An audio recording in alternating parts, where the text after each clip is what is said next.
మీ జీవితంలో ఏ పరిస్థితి ఉన్నా సరే, అనారోగ్యం, మరణం, విడాకులు, మీ జీవితంలో ఎంత భయంకరమైనవి జరుగుతున్నా కూడా మీరు కృంగిపోవడానికి, బాధపడటానికి, డిప్రెస్ అవ్వడానికి ఎటువంటి కారణం లేదు. ఎందుకంటే మీరు ఏమీ లేకుండా ఇక్కడికి వచ్చారు. ఏమీ జరుగుతున్నా మీరు ప్లస్లోనే ఉన్నారు. మీరు వెళ్ళేటప్పుడు తీసుకువెళ్ళడానికి ఏమీ ఉండదు. మరి దేని గురించి మీరు ఏడుస్తున్నారు? లేదు.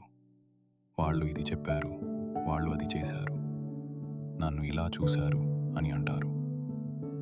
ఎవరు ఏమీ చేశారు అనేది ముఖ్యం కాదు. మీరు మిమ్మల్ని మీరు బాధ పెట్టుకుంటే అది మీకు మీరే చేసుకునే పెద్ద చెడ్డ పని. మీరు దుఃఖంలో, కోపంలో ఉంటే మీకు వేరే శత్రువులు అక్కర్లేదు. మీరే మీకు శత్రువు.